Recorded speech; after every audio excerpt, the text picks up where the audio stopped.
Hello guys, good good evening. Welcomes to my YouTube channel. आज मैं आपका मेरे यूट्यूब चैनल पे स्वागत करता हूँ एक नए अंदाज में।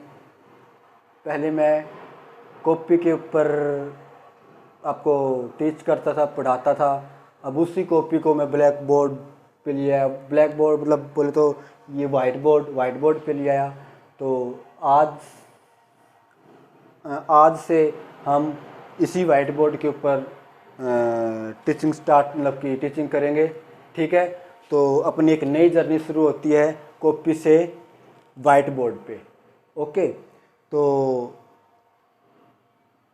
आज मैं आपको क्या करवाऊंगा आज मैं आपको कि class 11th chapter 14 class 11th और चैप्टर का नाम है एनवायरमेंटल केमिस्ट्री। ठीक है, और ये चैप्टर एस्टेट के पॉइंट ऑफ व्यू से मैं आपको करवाऊंगा। ठीक है, एस्टेट का जो एग्ज़ाम आता है अपने हरियाणा के अंदर, हरियाणा टेट, ठीक है, उसके पर्सपेक्टिव में ये चैप्टर मैं आपको करवाऊंगा। यहाँ से एक क्वेश्चन 2 क्वेश्चन आ जाते हैं। ठीक है ना, क्योंकि एनवायरमेंटल है तो एनवायरमेंट से रिलेटेड कोई पोल्यूशन से रिलेटेड कोई भी क्वेश्चन आ जाता है ना। तो वो क्वेश्चन कैसे आते हैं, कहाँ से क्या है, क्या चक्कर है उसका, वो मैं आपको एक्सप्लेन करवाऊंगा। ठीक है ना। वैसे इस चैप्टर के अंदर बहुत कुछ पढ़ने को है, सीखने को है, लेकिन मैं वही आपको बताऊंगा जो एग्जाम पॉइंट ऑफ व्यू के लिए इम्पोर्टेंट है, जो क्वेश्चंस आ चुके और जो आगे आ सकते हैं, वो मैं आपको यहाँ क्या करवाऊंगा। ठीक है, तो इस वीडियो से पहले मैं चैप्टर 1 to 7 मैं करवा चुका हूँ। ठीक है, 1 to 7 चैप्टर मैं करवा चुका हूँ। मेरी वीडियो प्लेलिस्ट में जाके आप देख सकते हो। और आज मैं विद PYQ के साथ PYQ स्टेट के जो पेपर हैं उसके PYQ, स्टेट जो एग्जाम आता है अपने हरियाणा के अंदर, उसके PYQ में आपके करवा चुका हूँ चैप्टर 1 से 7। और आज मैं आपको चैप्टर नंबर 14 करवाऊँगा। क्या करवाऊँगा? Chapter number 14। और जो बीच में चैप्टर बच गए 8 चैप्टर से लेके 13 चैप्टर तक, ये मैं आपको नेक्स्ट वीडियो में आपको करवाऊंगा 1 by 1। लेकिन आज मैं आपको चैप्टर नंबर 14 करवाऊंगा, class 11th environmental chemistry. Okay, second point, मैंने 12th क्लास के लिए भी एक वीडियो बना रखी है। ठीक है, तो वो भी आप देख सकते हो। 12th क्लास की मैंने एक ही वीडियो बना रखी है। तो मैंने स्टार्ट 11th क्लास से स्टार्ट किया था, तो बाकी 11th क्लास कंप्लीट हो जाएगी, फिर हम 12th क्लास में चलेंगे। ठीक है, और इसी नेक्स्ट वीडियो में मैं आपके लिए लेके आऊँगा इसी चैप्टर के PYQ, तो देखना ना भूलें। ठीक है, और केमिस्ट्री से रिलेटेड चलो ये डिस्कस बाद में करते हैं, हम अपना चैप्टर स्टार्ट करते हैं। ठीक है, करें स्टार्ट। ओके,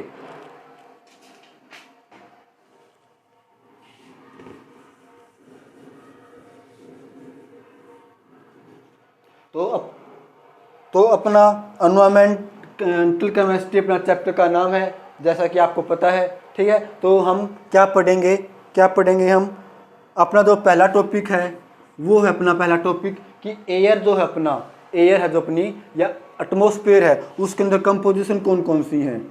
क्या कंपोजिशन ऑफ एटमॉस्फेयर, या फिर बोले तो एयर या एटमॉस्फेयर के अंदर जो कंपोजिशन है वो कौन कौन सी है, वो हम पढ़ेंगे। ठीक है, कंपोजिशन ऑफ एटमॉस्फेयर या एयर, ये इस चैप्टर का पहला टॉपिक है। ये जो चैप्टर है इस चैप्टर का पहला टॉपिक है। और ये जो चैप्टर है मैं आपको पढ़ा रहा हूँ, ठीक है, वो मैं प्रदीप की बुक से मैं आपको करवा रहा हूँ। ठीक है, प्रदीप की बुक जो है 11th-12th में जो हम पढ़ते हैं, उस बुक से मैं आपको नोट्स वगैरह या बता रहा हूँ, पढ़ा रहा हूँ। ठीक है, तो इसके अंदर कंपोजिशन में हम 3 टाइप के, मतलब उनको 3 भागों में डिवाइड कर दिया। पहला है मेजर कंपोनेंट्स, क्या है, मेजर कंपोनेंट्स, सेकंड है माइनर कंपोनेंट्स, और थर्ड अपना ट्रेस कंपोनेंट्स। ठीक है, तो मेजर कंपोनेंट्स, माइनर कंपोनेंट्स और ट्रेस कंपोनेंट्स। मेजर जो कंपोनेंट है ये इतने इंपॉर्टेंट नहीं है, इंपॉर्टेंट ये है अपना मेजर कंपोनेंट। तो मेजर कंपोनेंट्स में अपनी जो गैसेज है उसकी अमाउंट ज़्यादा हो, मतलब कि ठीक है, जैसे अपने पास नाइट्रोजन है, ऑक्सीजन है और वाटर वेपर है, वाटर वेपर्स, ये अपने मेजर कंपोनेंट के अंदर आते हैं। ठीक है, तो ये अपना ये क्वेश्चन यहाँ से आ सकता है कि एयर है, एटमॉस्फेयर है, उसके अंदर मेजर कंपोनेंट कौन कौन से हैं। तो मेजर कंपोनेंट कौन कौन से, नाइट्रोजन, ऑक्सीजन और वाटर वेपर, ये अपने मेजर कंपोनेंट्स हैं और ये इम्पोर्टेंट है। ठीक है, ये ज़्यादा इंपॉर्टेंट नहीं है तो मैं यहाँ पे कुछ नहीं लिख रहा, डैश डैश लिख रहा हूँ। ठीक है, तो ये समझ में आ गया आपको। अब चलो, अब हम नेक्स्ट टॉपिक करते हैं।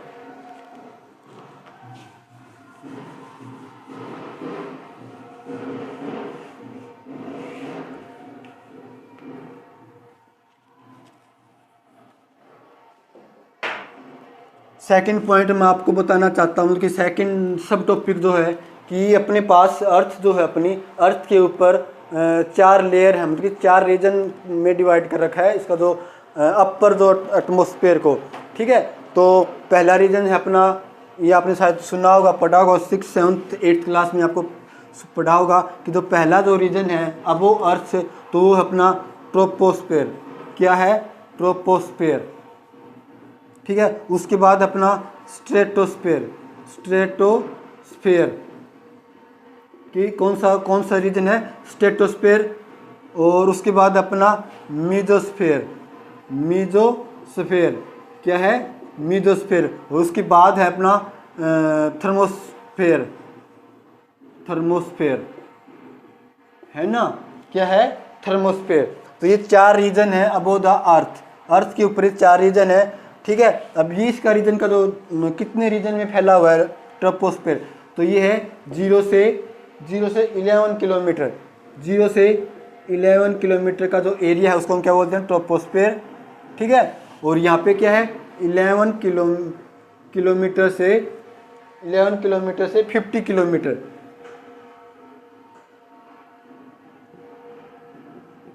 50 किलोमीटर का रीजन को हम स्ट्रेटोस्फेयर बोलते हैं। और यहाँ पे क्या है 50 to 85 किलोमीटर का ये रीजन है, और ये रीजन है 85 to 500 किलोमीटर का रीजन है। ठीक है, तो पहली जो लेयर है, पहली जो रीजन है वो कौन सा, ट्रोपोस्फेयर, स्ट्रेटोस्फेयर, मेसोस्फेयर, थर्मोस्फेयर। ठीक है, तो ये इसका एग्जाम्स में ये कैसे पूछा जा सकता है कि इसका ऑर्डर क्या है, ऑर्डर पहले ये है, उसके बाद ये, उसके बाद ये, उसके बाद ये, लास्ट में वो सबसे हाईएस्ट जो ऊपर है वो ये है, और सबसे नीचे कौन सा स्फीयर है, ट्रोपोस्फेयर। ये आपको याद रखना है। ठीक है, लेकिन इसका ये रीजन जो है, एरिया, ये कोई नहीं पूछेगा, ये जो एरिया है ये कोई नहीं पूछेगा। ठीक है, और सेकंड पॉइंट मैं आपको बताना चाहता हूँ कि जो इम्पोर्टेंट अपना स्ट्रेटोस्फेयर, मोस्टली ये जो 2 रीजन है ट्रोपोस्फेयर और स्ट्रेटोस्फेयर, ये ज़्यादा दोनों इंपॉर्टेंट, इनके बारे में हम स्टडी करेंगे। एक तो इसके बारे में इनका पोल्यूशन, जो ट्रोपोस्फेयर पोल्यूशन के बाद क्यों, ट्रोपोस्फेयर के अंदर पोल्यूशन है तो क्यों होता है, और इसके अंदर भी जो पोल्यूशन तो वो भी पढ़ेंगे, दोनों का पढ़ेंगे। ये कम इंपॉर्टेंट है, ये इंपॉर्टेंट दोनों ज़्यादा है। ठीक है, सेकेंड पॉइंट है आपका, सेकेंड पॉइंट है कि जो स्ट्रेटोस्फेयर जो अपना रीजन है 11 से 50 किलोमीटर, उस स्ट्रेटोस्फेयर के अंदर हमारा क्या है, प्रेजेंट है, ओजोन लेयर प्रेजेंट है। क्या है, ओजोन लेयर प्रेजेंट है, ओजोन लेयर प्रेजेंट है, ओजोन लेयर प्रेजेंट है। इसी ओजोन लेयर की प्रेजेंस की वजह से इस स्फीयर, इस जो स्फीयर है स्ट्रेटोस्फेयर, इसको हम ओजोनोस्फेयर भी बोलते हैं। क्या बोलते हैं, ओजोनोस्फेयर भी बोलते हैं।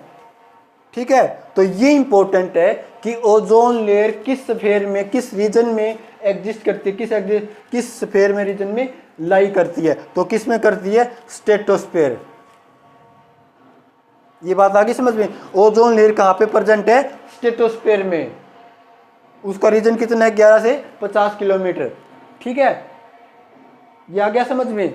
अब आगे चलें, एक सब टॉपिक अपना आगे ये भी आएगा कि हम ट्रोपोस्फेयर पोल्यूशन के बारे में पढ़ेंगे, स्ट्रेटोस्फेयर पोल्यूशन के बारे में पढ़ेंगे कि क्यों होता है, क्या रीजन, क्या कुछ है वो हम पढ़ेंगे। इनके बारे में हम नहीं पढ़ेंगे क्योंकि इंपॉर्टेंट नहीं है, ये दोनों इंपॉर्टेंट यहाँ से क्वेश्चन आते हैं।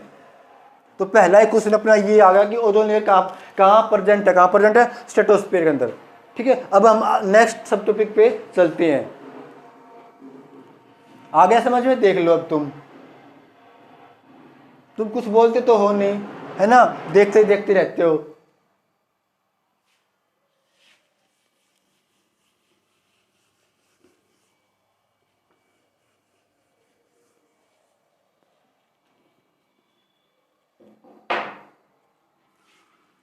अपना जो नेक्स्ट सब टॉपिक है वो क्या है? अपना सब टॉपिक नेक्स्ट जो अपना सब टॉपिक है वो क्या है कि सबसे पहले हमें ये पता है कि पोल्यूटेंट्स की वजह से पोल्यूशन होता है ना। तो environmental pollution and environmental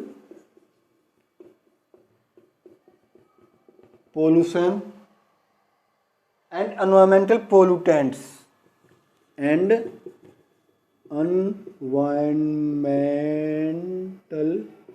environment pollutants, है ना। एक तो टर्म है ये अपनी एनवायरमेंटल पोल्यूशन और एक है एनवायरमेंट पोल्यूटेंट्स। एनवायरमेंट पोल्यूटेंट्स की वजह से ही पोल्यूशन होता है ना, है ना। अब कौन कौन से पोल्यूटेंट्स हैं अब आगे हम पढ़ेंगे क्या कि पोल्यूटेंट्स के टाइप्स, वो हम आगे पढ़ेंगे। इससे आगे ये जो टॉपिक है वो टॉपिक कवर करने के बाद हम पोल्यूटेंट्स की टाइप पढ़ेंगे, ठीक है। और अब हम क्या पढ़ेंगे कि कुछ बैक हिस्ट्री में लास्ट 50-60 ईयर्स में अपनी पृथ्वी पे, अपनी अर्थ के ऊपर क्या क्या हुआ है, क्या क्या घटनाएं घटित हुई पोल्यूशन की वजह से, जो बड़ी घटनाएं घटित मतलब की है। जैसे प्रेजेंट की अगर बात करें हम तो ग्लोबल वार्मिंग एक एनवायरमेंटल क्या है, एक प्रॉब्लम है ना, एक प्रॉब्लम ही है। तो ऐसी ही कुछ प्रॉब्लम्स बैक हिस्ट्री में आई थी लास्ट पिछले 50-60 सालों में, ठीक है। उन्हीं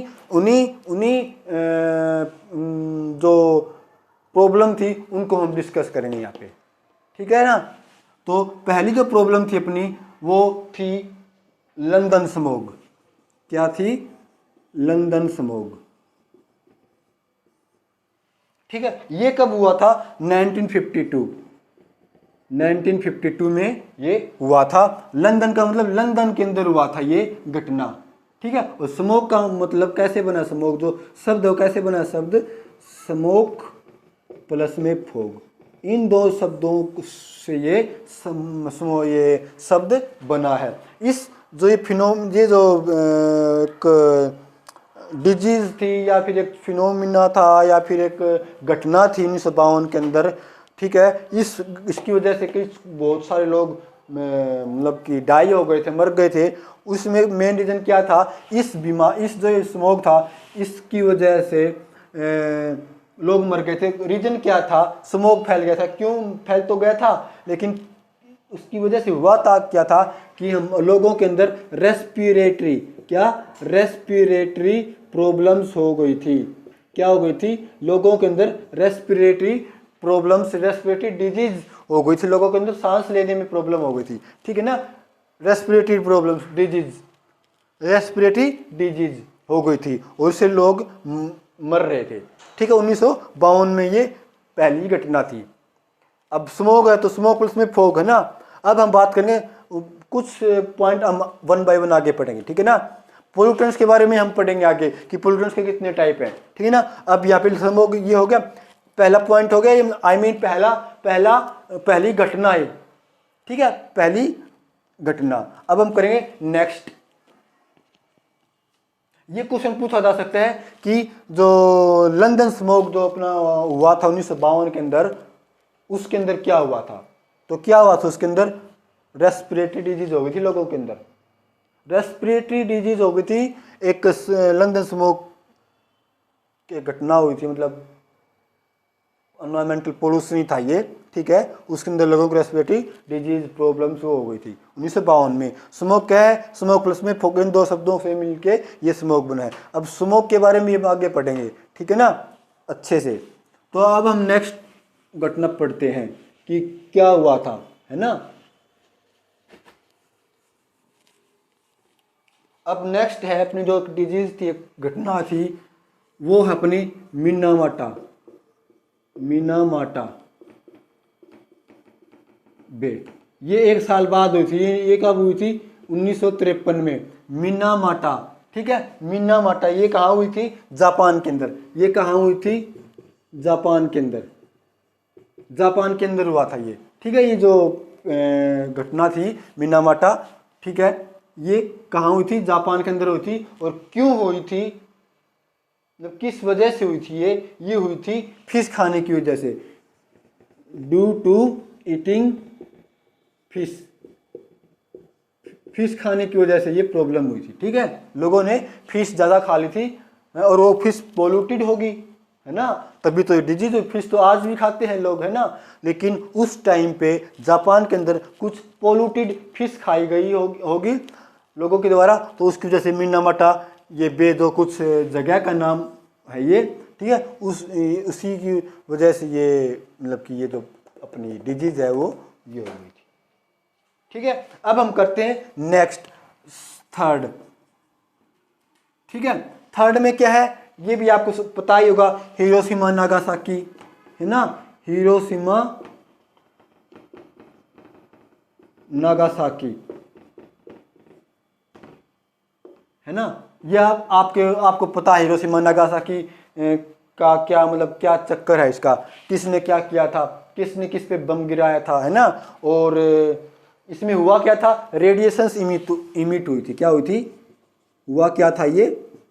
emission of radiations, nuclear radiations. Nuclear bomb गिराया गया था जापान के ऊपर, है ना। Nuclear emission of nuclear radiations. क्या? न्यूक्लियर रेडिएशंस का इमिशन होने लगा था, न्यूक्लियर बम गिराया गया था कहाँ पे? जापान के अंदर। और जापान के ये 2 शहर हैं, हिरोशिमा और नागासाकी, दोनों अलग अलग शहर के नाम है। इन शहर के ऊपर बम गिराया गया था। ठीक है, जापान का ये शहर है और उसकी वजह से बम जो गिराया गया था उसकी वजह से रेडिएशंस फैल गई थी एनवायरमेंट के अंदर, और एनवायरमेंट उस रेडिएशंस की वजह से लोग अफेक्ट हुए थे। कुछ लोग उसकी वजह से पैरालाइज होने लगे थे, है ना, और उसका इफेक्ट आज भी है। ठीक है, तो थर्ड जो अपना मतलब की घटना थी वो ये थी।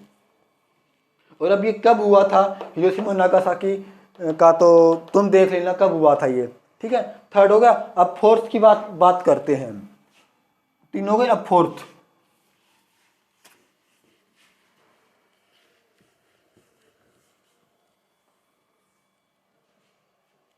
फोर्थ क्या है? फोर्थ इंपॉर्टेंट अपना क्या है? फोर्थ इंपॉर्टेंट है और यहां से क्वेश्चन भी आता है। फोर्थ अपना Bhopal gas tragedy, Bhopal gas tragedy. ठीक है, भोपाल के अंदर हुआ था ये। भोपाल मध्य प्रदेश की कैपिटल है और गैस ट्रेजेडी। ठीक है, तो ये कब हुआ था? 1984 के अंदर ये मतलब कि घटना हुई थी। ठीक है, तो इसके अंदर गैस रिलीज हो गई थी। ठीक है ना, तो इसमें पूछा जाता है, क्वेश्चन ये आता है, इंपॉर्टेंट है, मोस्ट इंपॉर्टेंट। कई बार क्वेश्चन आ चुका है इससे और ये आगे भी आ सकता है। ठीक है, तो क्वेश्चन क्या आएगा कि भोपाल गैस ट्रेजेडी कब हुई थी? तो 1984 में हुई थी। ठीक है, और इसमें एक गैस का नाम आ गया, तो कौन सी गैस थी वो? कौन सी गैस रिलीज हुई थी? Methyl isocyanide. कौन सी गैस थी? Methyl isocyanide. देखिए, जो भोपाल गैस ट्रेजेडी के अंदर कौन सी गैस रिलीज हुई थी? अब मिथाइल आइसोसाइनाइड। ये क्वेश्चन पूछा जा सकता है कि कौन सी गैस रिलीज हुई थी ये। अब इसका फॉर्मूला क्या है ना, तो फॉर्मूला क्या है? मिथाइल का मतलब मिथाइल CH3 और आइसोसाइनाइड मतलब NCO। तो ये आपका फॉर्मूला है। तो आपको ये याद रखना कि भोपाल गैस ट्रेजेडी कब हुई थी? 1984 में ये गैस रिलीज हुई थी। गैस का फॉर्मूला ये है और ये मोस्ट इंपॉर्टेंट है।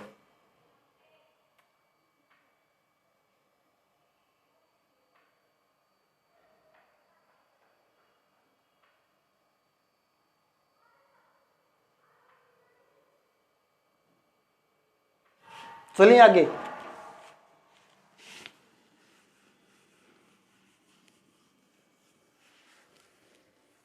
अब है अपना पांचवा, लेकिन इम्पोर्टेंट तो नहीं है, लेकिन फिर भी मैं आपको बताता हूं कि क्या हुआ था 1972 में 1972 के अंदर 1972 के अंदर क्या हुआ था, जो इराक की है, इराक जो कंट्री है ना, ईरान इराक है ना, तो उसी प्रकार इराक जो है, इराक उसके अंदर 500% डाइड हो गए थे, 500% डाइड हो गए थे। क्या क्या क्या क्यों हो गए थे? क्योंकि पोल्यूटेड बाई ड्यू टू क्या हो गए थे, वो डाइड हो गए थे due to eating polluted wheat. क्या थी? Due to eating polluted wheat, गेहूं खाने की वजह से इराक के अंदर 500% डाइड हो गए थे, मर गए। जैसे मीना माटा जो बेट था, है ना, बताया था, उसमें फिश खाने की वजह से हुआ था, लेकिन यहाँ पे क्या हुआ था, पोल्यूटेड वीट, गेहूं खाने की वजह से ये इराक के अंदर 500% डाइड हो गए थे। ठीक है। सिक्स्थ देखो, अब सिक्स्थ, ये कुछ घटनाएं बता रहा हूं मैं पिछले 50-60 सालों में पोल्यूशन की वजह से। ठीक है। तो छठी घटना मैं आपको बताता हूं, ग्रीस और इटली के अंदर। किसमें? ग्रीस और एंड इटली, इनके अंदर क्या हुआ था, जो हिस्टोरिक मार्बल है अपने, हिस्टोरिक जो मार्बल है, मार्बल स्टैचू, इन कंट्री के अंदर वो डैमेज हो गए थे। क्या हो गए थे? वो डैमेज हो गए थे। ठीक है। क्यों हो गए थे? ड्यू टू एसिड रेन की वजह से। किसकी वजह से? एसिड रेन की वजह से वो पोल्यूटेड, डैमेज हो गए थे। ठीक है। ग्रीस और इटली के अंदर हिस्टोरिक जो मार्बल स्टैचू बने हुए थे वो डैमेज हो गए थे एसिड रेन की वजह से। ठीक है। अभी एसिड रेन का क्या चक्कर, एसिड रेन क्या है, एसिड रेन के बारे में हम आगे पढ़ेंगे। ठीक है। तो ये सिक्स्थ घटनाएं मैंने आपको बता दी। एक घटना और भी है जो कि अपने ही कंट्री की है, अपने ही देश की है ना,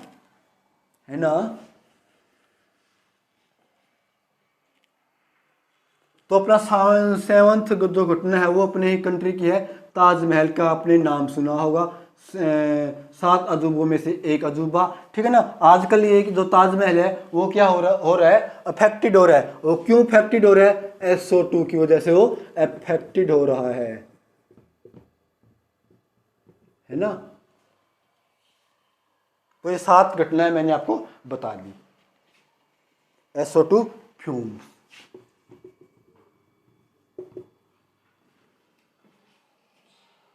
ठीक है। चलिए आगे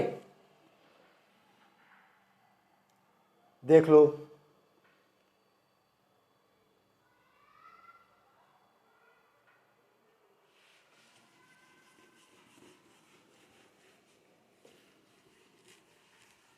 अब मैंने आपको बताया था कि एनवायरमेंटल पोल्यूशन और एनवायरमेंटल पोल्यूटेंट्स का एक टाइटल मैंने डाला था और बताया था कि पोल्यूटेंट्स के बारे में हम आगे पढ़ेंगे। तो अब वही पोल्यूटेंट्स के बारे में पढ़ेंगे कि जो पोल्यूटेंट्स है, क्या पोल्यूटेंट्स के टाइप्स ऑफ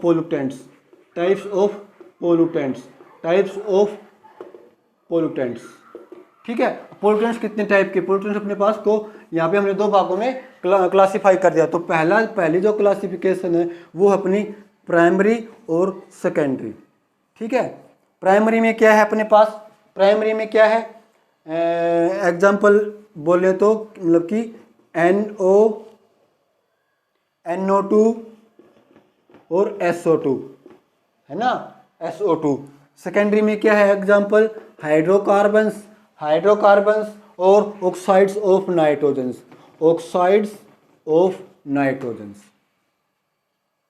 ठीक है। सेकंड क्लासिफिकेशन हमने की, पहली क्लासिफिकेशन की बायोडिग्रेडेबल और सेकंड की हमने नॉन बायोडिग्रेडेबल। ठीक है। बायोडिग्रेडेबल और नॉन बायोडिग्रेडेबल। अब इसका एग्जांपल मैं बोलूं तो क्या है, काऊ डंग, है ना। एग्जांपल क्या है, काऊ डंग। और नॉन बायोडिग्रेडेबल का एग्जांपल बोलूं तो मैं एग्जांपल DDT, मरकरी एल्यूमिनियम।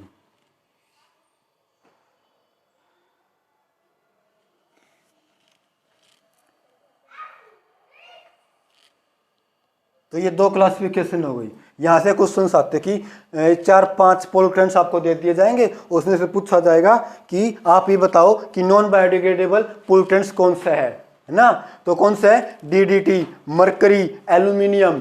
ठीक है। अभी काउडंग एक एग्जाम्पल हो गया, एक एग्जाम्पल और है डोमेस्टिक सीवेज, एक एग्जाम्पल और है क्या है, डोमेस्टिक सीवेज।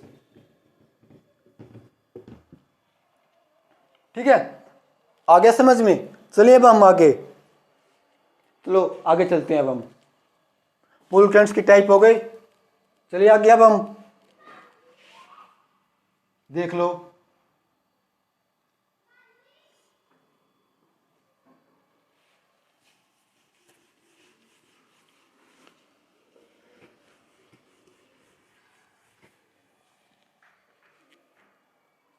अब मैं आपको बताऊंगा कि एयर के अंदर कंपोजिशन के बारे में तो बता दिया था, मेजर कंपोनेंट्स, माइनर कंपोनेंट्स, है ना, ट्रेस कंपोनेंट्स कौन कौन से हैं। लेकिन अब उनकी कंपोजिशन क्या क्या, उनकी कौन सी गैस किस अमाउंट में प्रेजेंट है ना। तो कंपोजिशन तो मैंने बता दी कि अब हम बात करेंगे बात तो वही करेंगे, composition of air, composition of air,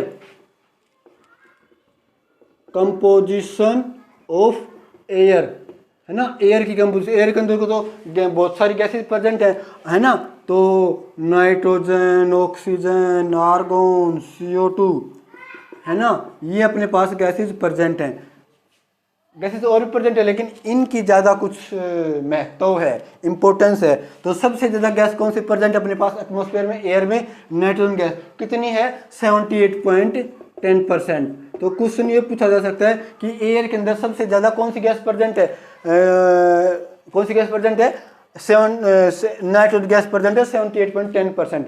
ठीक है। उसके बाद है ऑक्सीजन, ऑक्सीजन की अमाउंट कितनी है, 20.95%। अब आर्गोन है, आर्गोन अपने पास 0.93% है।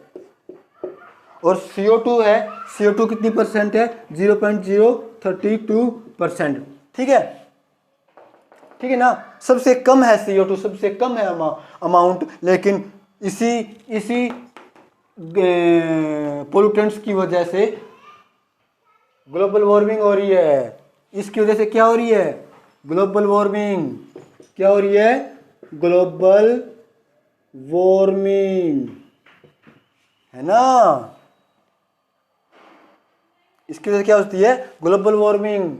तो क्वेश्चन ये आता है कि कौन सी गैस या कौन सा पोल्यूटेंट इज रिस्पॉन्सिबल है फॉर मेजर रिस्पॉन्सिबल है फॉर ग्लोबल वार्मिंग के लिए, ग्रीन हाउस इफेक्ट्स के लिए। तो कौन रिस्पॉन्सिबल है, कार्बन मोनोऑक्साइड, कार्बन डाइऑक्साइड। और इसके बाद सेकंड नंबर आता है मीथेन का। मीथेन भी ग्लोबल वार्मिंग के लिए रिस्पॉन्सिबल है, बट मेजर सबसे ज्यादा रिस्पॉन्सिबल कौन है, CO2। पहले नंबर पे CO2 है, सेकंड नंबर पे मीथेन है, याद रखना। उसके बाद क्या है, उसके बाद मैं आपको बताता हूँ कहानी, ऑक्सीजन की कहानी क्या है। ऑक्सीजन की कहानी ये है कि सबसे कम अमाउंट में मतलब कि 20% ये अवेलेबल है एयर के अंदर, और नाइट्रोजन 78%, मतलब कि ऑक्सीजन 1/4 है नाइट्रोजन का, है ना। लेकिन हम जो सांस लेते हैं तो हम ऑक्सीजन को कैरी करते हैं इन आवर बॉडी, है ना। हम अपनी बॉडी के अंदर ऑक्सीजन कैरी करते हैं, लेकिन ऑक्सीजन से ज़्यादा तो नाइट्रोजन गैस है ना, 4 गुना नाइट्रोजन गैस प्रेजेंट है एयर के अंदर। फिर भी हम ऑक्सीजन को कैरी करते हैं बॉडी के अंदर, क्यों, क्या रीजन है, आपको पता ही होगा ना। तो शायद आपने MSc में पढ़ा होगा, क्या बोलते हैं, हीमोग्लोबिन। क्या है, हीमोग्लोबिन, मायोग्लोबिन। है ना, हीमोग्लोबिन और मायोग्लोबिन पढ़ा होगा ना। तो हीमोग्लोबिन जो है अपनी बॉडी के अंदर, अपने ब्लड के अंदर, वो ऑक्सीजन के साथ ही बाइंड करता है, इनके साथ बाइंड नहीं करता। हीमोग्लोबिन क्या बोलता है कि मैं तो ऑक्सीजन के साथ ही बाइंड करूंगा, ऑक्सीजन के साथ ही दोस्ती करूंगा और मुझे किसी से कोई मतलब नहीं है, चाहे नाइट्रोजन की अमाउंट कितनी ज़्यादा अवेलेबल हो और ऑक्सीजन की अमाउंट चाहे कितनी भी कम क्यों ना हो, मैं तो ऑक्सीजन के साथ ही जाऊंगा, मैं तो दोस्ती ऑक्सीजन के साथ करूंगा, है ना। चाहे वो 1% हो अवेलेबल एयर के अंदर और चाहे वो 100% हो, तो मैं तो ऑक्सीजन के साथ जाऊंगा, है ना। हमारी दोस्ती नहीं टूटेगी।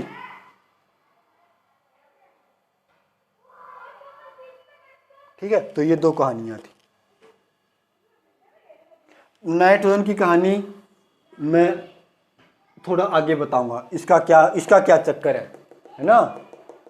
इसकी वजह से भी कुछ होता है, इसकी वजह से क्या होता है, नाइट्रोजन का ऑक्साइड के साथ एसिड रेन भी हम बोल सकते हैं, है ना। ओनली नाइट्रोजन से नहीं, ओनली नाइट्रोजन रिस्पॉन्सिबल नहीं है एक्सीडेंट के लिए, नाइट्रोजन का ऑक्साइड, लेकिन नाइट्रोजन का ही मतलब कि बोले तो एक कंपाउंड है, नाइट्रोजन का ही कंपाउंड है और रिस्पॉन्सिबल है एसिडेंट की कहानी हम आगे पढ़ेंगे। ठीक है, लेकिन ये मत बोलना, ये मत सोचना कि नाइट्रोजन की वजह से एसिडेंट होती है, उसमें नाइट्रोजन एक एलिमेंट प्रेजेंट, नाइट्रोजन का कोई कंपाउंड है, नाइट्रोजन का कोई कंपाउंड है तो एसिडेंट के लिए रिस्पॉन्सिबल है। अब हम आगे पढ़ेंगे, ठीक है, 1 by 1 बोले तो। ठीक है, इतना हो गया ना आपका।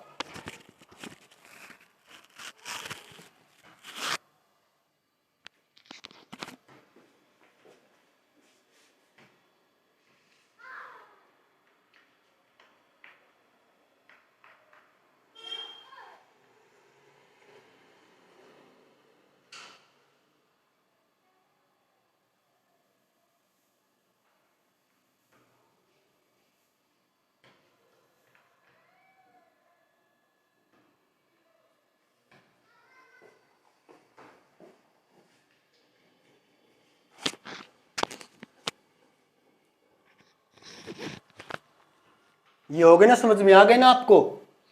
अब हम चलें आगे।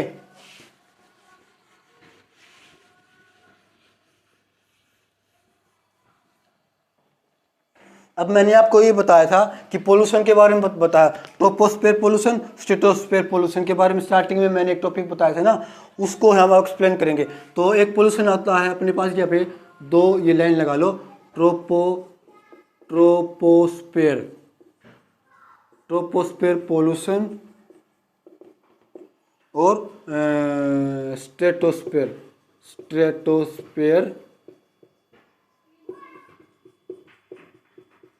Pollution, troposphere pollution, stratosphere.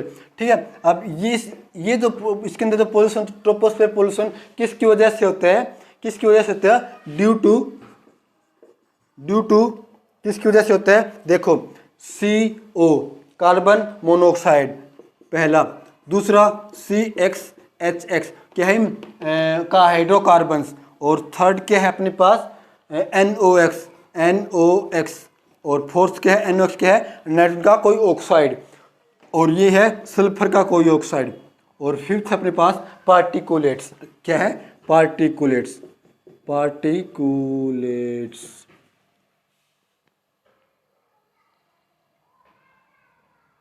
Troposphere pollution किसकी वजह से होता है, कार्बन मोनोऑक्साइड, हाइड्रोकार्बन्स, नाइट्रोजन का ऑक्साइड, सल्फर का ऑक्साइड और पार्टिकुलेट्स, ये दोनों रिस्पॉन्सिबल है किसके लिए, ट्रोपोस्फेयर पोल्यूशन के लिए। ठीक है, अब है अपने पास स्ट्रेटोस्फेयर पोल्यूशन। ये पोल्यूशन किसकी वजह से होता है, ये होता है अपने पास जो मैंने एक पॉइंट बताया था कि स्ट्रेटोस्फेयर के अंदर ओजोन लेयर प्रेजेंट है ना, ओजोन लेयर प्रेजेंट है ना, तो ओजोन O3 इसकी फॉर्मेशन एंड ब्रेकडाउन, ओजोन की फॉर्मेशन और ओजोन की ब्रेकडाउन होने की जो प्रोसेस है उसकी वजह से ये पोल्यूशन होता है, स्ट्रेटोस्फेयर पोल्यूशन। हम नहीं बोलते कि ओजोन लेयर डिप्लीट हो रही है, ओजोन लेयर क्या हो रही है, डिप्लीट हो रही है। ओजोन लेयर क्या हो रही है, डिप्लीट। ओजोन लेयर क्या हो रही है अपनी, डिप्लीट, है ना। ओजोन लेयर डिप्लीट हो रही है। क्यों हो रही है ओजोन लेयर डिप्लीट, अपनी ओजोन लेयर डिप्लीट क्यों हो रही है, इसको हटा दूं, इसके बारे में स्टडी रीड आउट करते हैं। ये हटा देता हूं मैं, बोलो बोलो क्या करना है, ये रिमूव करूं या क्या कुछ करूं। चलो मैं इसको हटा ही देता हूं, ठीक है।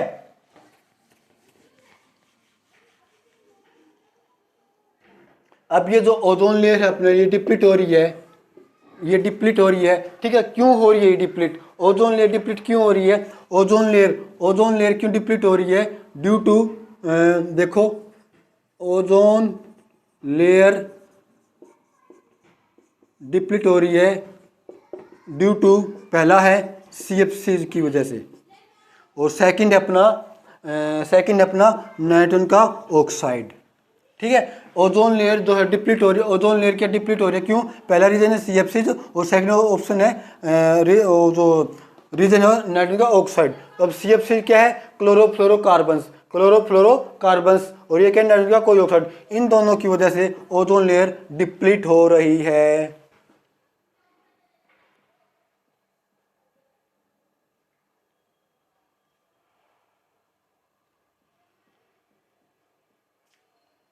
तो क्या हम कह सकते हैं कि अभी तक तो ओजोन लेयर डिप्लीट हो रही है, ब्रेक डाउन हो रही है इसकी वजह से। तो वैसे तो ग्लोबल वार्मिंग का तो भी कंसेप्ट नहीं आया, वो बाद में पढ़ेंगे, ठीक है ना। अब हम पढ़ेंगे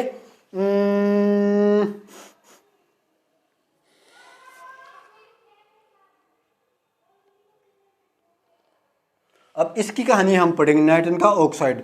जो ये क्या है, नाइट्रोजन का ऑक्साइड। नाइट्रोजन के ऑक्साइड के हार्मफुल इफेक्ट क्या क्या हैं, नाइट्रोजन का ऑक्साइड जो है इसके हार्मफुल इफेक्ट कौन कौन से हैं, ठीक है ना। जिसमें ट्रोपोस्फेयर पोल्यूशन के अंदर अपना जो कारण था, क्या था, कार्बन मोनोऑक्साइड, हाइड्रोकार्बन्स, नाइट्रोजन का ऑक्साइड और सल्फर का ऑक्साइड, है ना। तो नाइट्रोजन का ऑक्साइड के हार्मफुल इफेक्ट कौन कौन से हैं वो हम अब पढ़ेंगे, ठीक है। पढ़ें फिर हम चले आगे।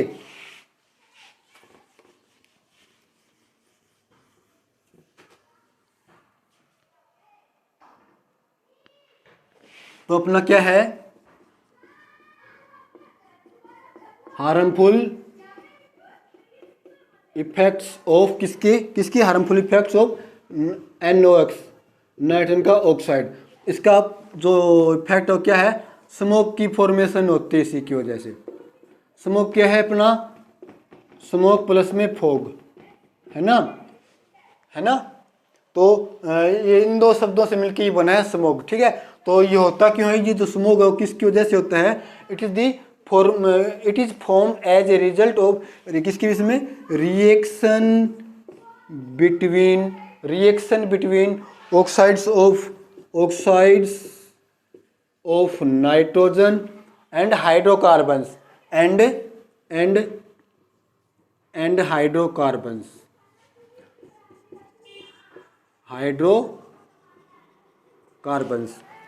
स्मोक कैसे बनते हैं, it is formed due to reaction between oxides of nitrogen and hydrocarbons. ये क्या है, HC, हाइड्रोकार्बन्स, ठीक है ना, हाइड्रोकार्बन्स, ठीक है। चलो अब हम कुछ आगे चलते हैं। ये आ गया ना समझ में आपको, बोलो, बोलते नहीं हो, आ गए ना समझ में। चलो ठीक है, अब हम आगे चलते हैं। चलो इसको देख लो।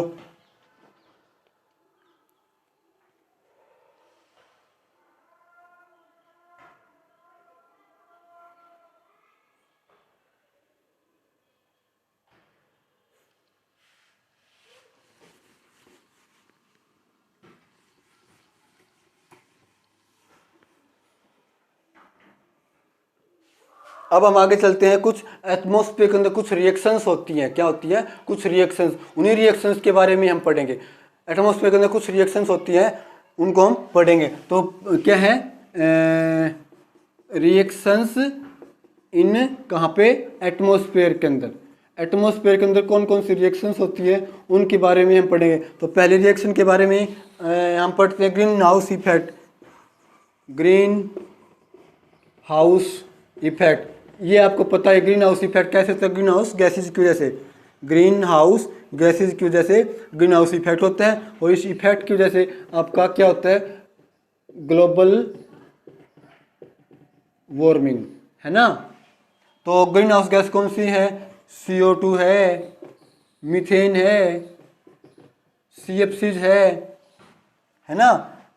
अब मेजर कंट्रीब्यूटर ग्लोबल वार्मिंग में कौन है, CO2, ठीक है ना। मीथेन सेकंड नंबर पे आता है, ये थर्ड नंबर पे आता है।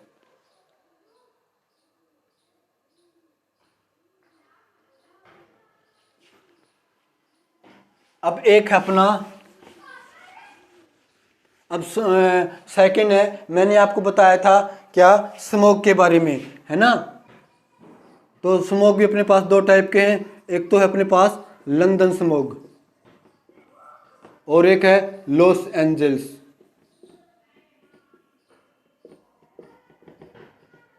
है ना। ये लंदन के अंदर हुआ था, ये लॉस एंजल्स के अंदर हुआ था। लंदन इंग्लैंड में है, ये अमेरिका के अंदर है ना। पहले ये हुआ था, फिर बाद में ये हुआ था, है ना।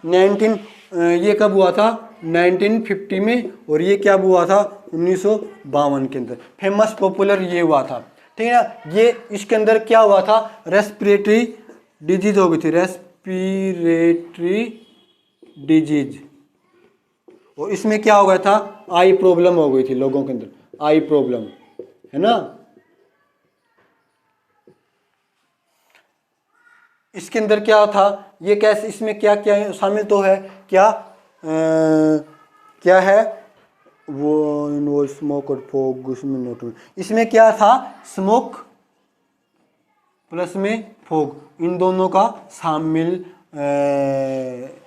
इन्वॉल्वमेंट था। लेकिन यहाँ पे नहीं था, यहाँ पे नहीं था। ये क्या था, इन्वॉल्वमेंट,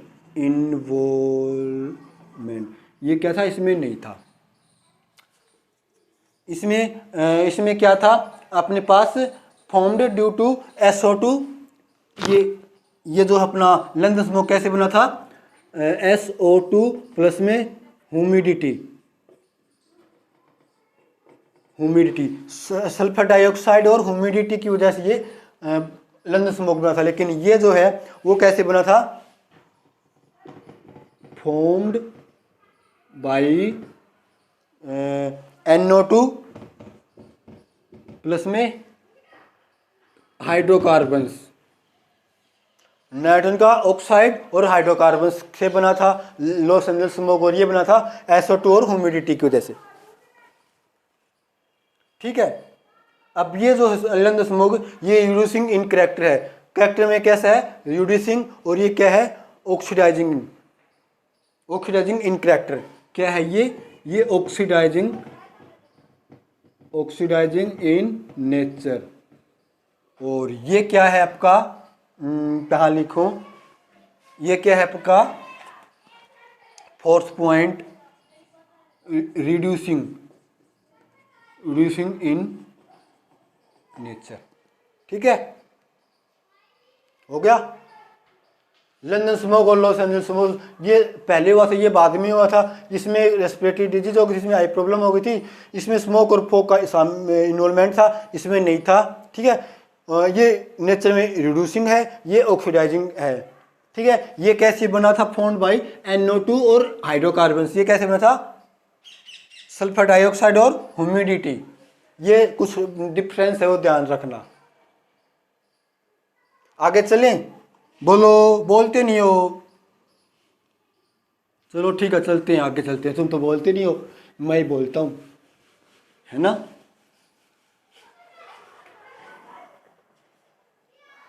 अब हम लास्ट थर्ड करेंगे, थर्ड रिएक्शन एसिड रेन के बारे में, एसिड रेन की कहानी। अब एसिड रेन के अंदर मतलब कि एसिड रेन मतलब कि वो rain, that rain which contain acid, है ना। कि वो बारिश जिसके अंदर क्या हो, एसिड, है ना।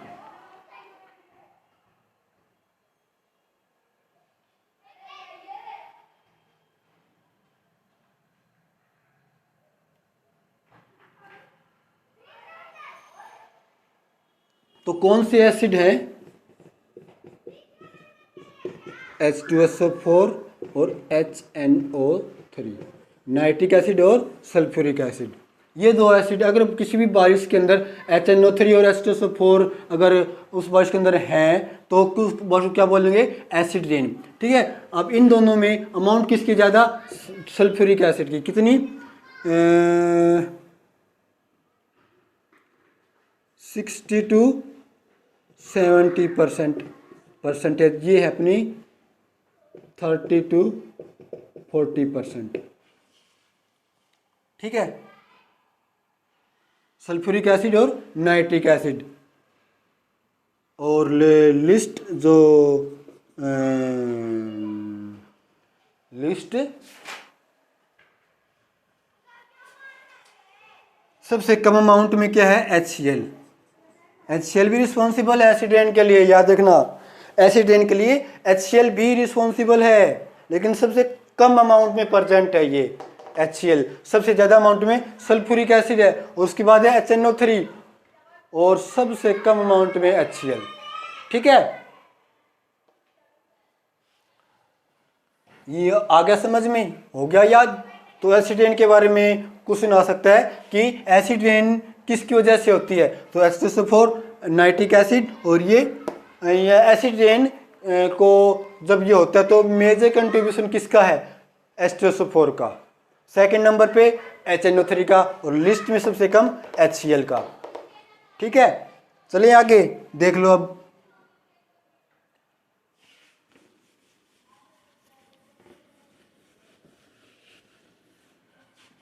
अब हम बात करते हैं ग्रीन हाउस इफेक्ट। क्या, green house effect. Green house effect जो है अपना, ये अपना एक अलग से टॉपिक, सब टॉपिक। ग्रीन हाउस इफेक्ट की वजह से क्या होता है अपना, या फिर बोले तो यहाँ पे ग्लोबल वार्मिंग हम लिख सकते हैं, ग्लोबल वार्मिंग। ये क्वेश्चन आता है कि ग्लोबल वार्मिंग की जो अपनी अब प्रॉब्लम है, ठीक है, वो ग्लोबल वार्मिंग के लिए सबसे ज़्यादा कौन रिस्पॉन्सिबल, मेजर रिस्पॉन्सिबल कौन है, CO2। CO2 की वजह से मेजर कंट्रीब्यूशन किसका है, CO2 का है, और उसके बाद कंट्रीब्यूशन किसका है, मीथेन का। मीथेन भी रिस्पॉन्सिबल है ग्लोबल वार्मिंग के लिए, याद रखना, बट मेजर सबसे ज़्यादा रिस्पॉन्सिबल कौन है, CO2, न कि मीथेन। मीथेन दूसरे नंबर पर आता है, सेकेंड नंबर पर आता है। ठीक है, अब देखो CO2 को ना, अब ग्लोबल वार्मिंग को कम कैसे कर सकते हैं, ग्लोबल वार्मिंग को हम डिक्रीज या रिमूव कैसे कर सकते हैं, अगर हम CO2 को रिमूव कर दें एटमॉस्फेयर से, CO2 गैस को एटमॉस्फेयर से रिमूव कर दें तो ग्लोबल वार्मिंग नहीं होगी, है ना। तो अभी CO2 को रिमूव कैसे करें, है ना, how to remove CO2 from atmosphere. तो पहला जो मेथड है वो क्या है, CO2, इसमें बोलते हैं, इसको क्या बोलते हैं, CO2 सिंक बोलते हैं। एक मेथड है ये CO2 सिंक। अब CO2 सिंक मतलब CO2 को सिंक कर दो, दबा दो, है ना। तो कहाँ सिंक करेंगे, ओशियन के अंदर, मतलब कि जो अपनी ओशियन है, समुद्र है, समुद्रों के अंदर CO2 को भेज दो, या फिर प्लांट्स के अंदर कुछ कर दो, प्लांट के साथ, पेड़ पौधे। क्यों, क्योंकि CO2 प्लांट का क्या है, भोजन है ना। हम ऑक्सीजन लेते हैं और प्लांट क्या लेते हैं, CO2, उससे भोजन बनाते हैं ना। तो CO2 को प्लांट के पास भेज दो, वो उनसे भोजन बना लेंगे, या फिर ओशियन के अंदर भेज दो CO2 को। लेकिन ये CO2 को ये जो रिसर्च है CO2, अब रिसर्च चल रही है ना। एनवायरमेंट जो साइंटिस्ट है ना, वो इस पर रिसर्च चल रही है कि CO2 सिंक का कैसे कर सकते हैं, कैसे करें, कैसे। तो इस पर रिसर्च चली हुई है। तो you can search on Google CO2 sink क्या है, इसके बारे में आप चेक कर सकते हो कि व्हाट इज CO2 सिंक। ये मैंने कुछ इंट्रोडक्शन दिया है कि CO2 कैसे रिमूव कर सकते हैं। CO2 सिंक के थ्रू एक मेथड है, मेथड तो और भी मिल जाएंगे आपको, लेकिन एक मेथड ये भी है CO2 सिंक। इसमें सिंक कहाँ करेंगे, ओशियन के अंदर या फिर प्लांट के अंदर। प्लांट इन CO2 का भोजन है, जिसमें ओशियन के अंदर भेज दो, एटमॉस्फेयर में तो नहीं होगा ना, ग्लोबल वार्मिंग डिक्रीज हो जाएगी। आ गया ना समझ में, बोलो। बोलते नहीं हो तुम, गधे कहीं के, है ना, बोला करो।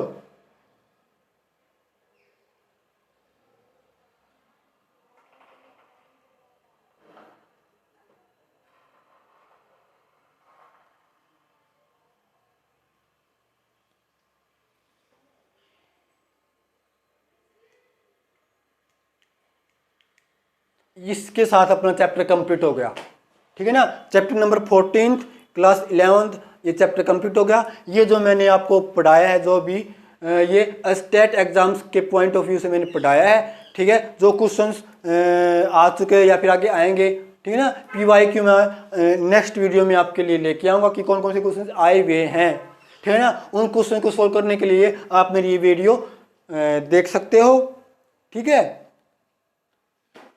और मैंने 1 से 7 चैप्टर की भी वीडियो बना रखी है, प्लेलिस्ट बना रखी है, वहाँ भी जाके आप देख सकते हो। सेकंड पॉइंट क्या है, मैंने अपने चैनल के ऊपर CSIR नेट गेट इनकी भी वीडियो बना रखी है, ठीक है ना।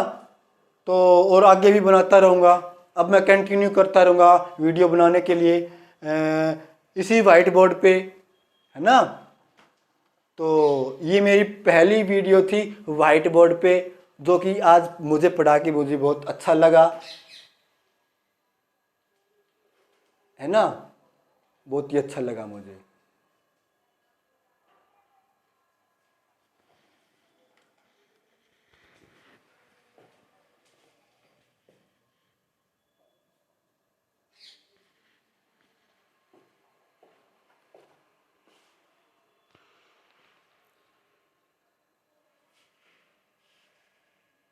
और कुछ पूछना चाहते हो तो पूछो।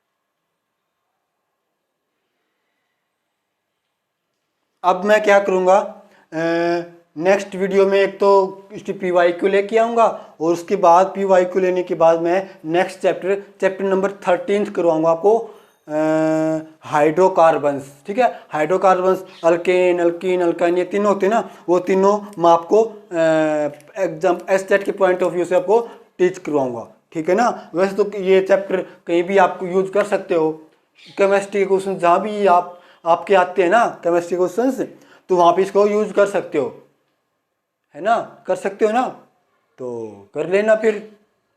आपको ये नोट्स, ये स्टडी मटेरियल्स, ये क्लास को जहाँ भी आपको यूज करना हो आप यूज कर सकते हो।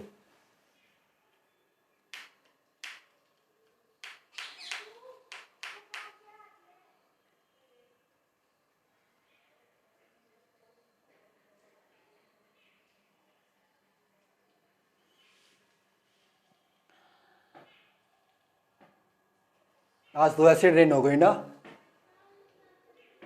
कैसे? वो रेन जिसमें एसिड हो, वो कौन सा एसिड हो? सल्फ्यूरिक एसिड और नाइट्रिक एसिड। सल्फ्यूरिक एसिड सबसे ज़्यादा रिस्पॉन्सिबल एसिड रेन के लिए, है ना। तो आज तो तुमने एसिड रेन भी करवा दी और ग्लोबल वार्मिंग भी करवा दी, बच क्या गया?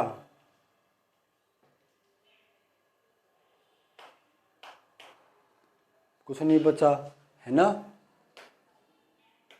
पोल्यूटेंट्स के टाइप ही पढ़ लिए तुमने, है ना। पोल्यूटेंट्स के टाइप, पहली कौन सी? प्राइमरी और secondary. Primary pollutants, secondary pollutants, है ना।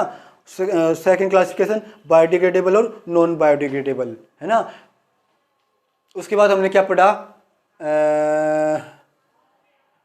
कौन सी गैस सबसे ज़्यादा प्रेजेंट है ना। नाइट्रोजन सबसे ज़्यादा प्रेजेंट है, फिर ऑक्सीजन सब उसके बाद कम, फिर आर्गोन और CO2 उसके बाद कम, ठीक है ना। CO2 की वजह से ग्लोबल वार्मिंग होती है। CO2 is major responsibility for global warming, ठीक है।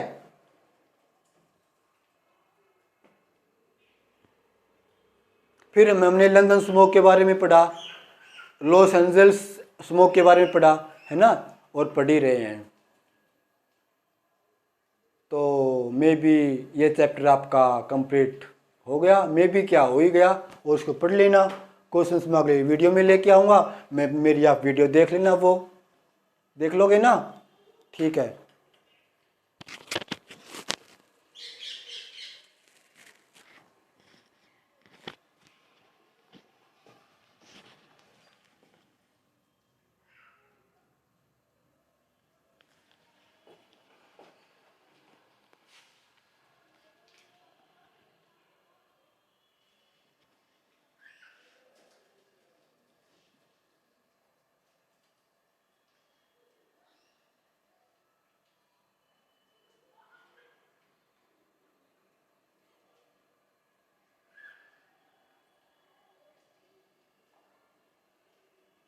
पढ़ने से ज़्यादा पढ़ाने में मजा आता है ना,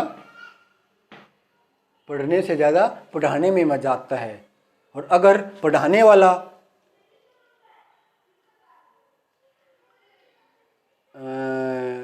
अच्छा है, आई मीन इंटरेस्टिंग है, बोर नहीं होने देता क्लास में, तो पढ़ने में भी मज़ा आता है ना।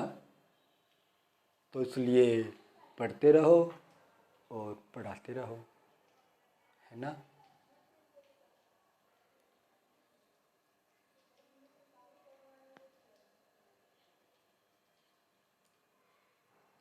टाइम आपका 5:25 हो गई, 5:25 हो गई, है ना।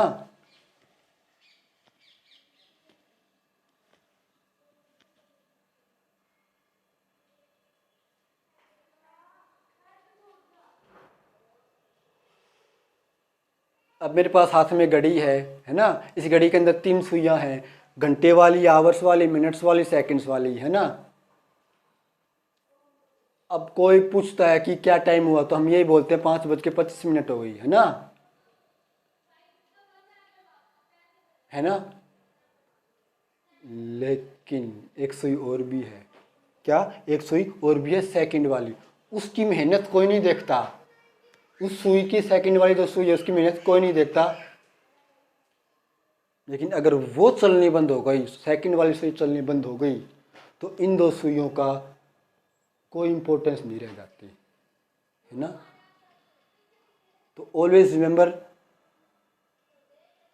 कि लाइफ में तुम अगर थोड़ा थोड़ा भी कुछ मेहनत कर रहे हो ना, तो उसका फल आपको ज़रूर मिलेगा कभी ना कभी। तो किसी की थोड़ी सी मेहनत को इग्नोर मत करना। Something is better than nothing, है ना। घड़ी की सुई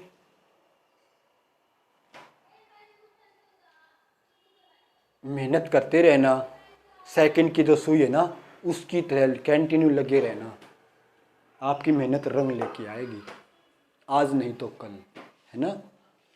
जो बोलते हैं ना, वो सॉन्ग है, आने वाला पल जाने वाला है, आने वाला पल जाने वाला है ना। तो चलो अगले वीडियो में मिलते हैं, एक नई वीडियो में, एक नए अंदाज में।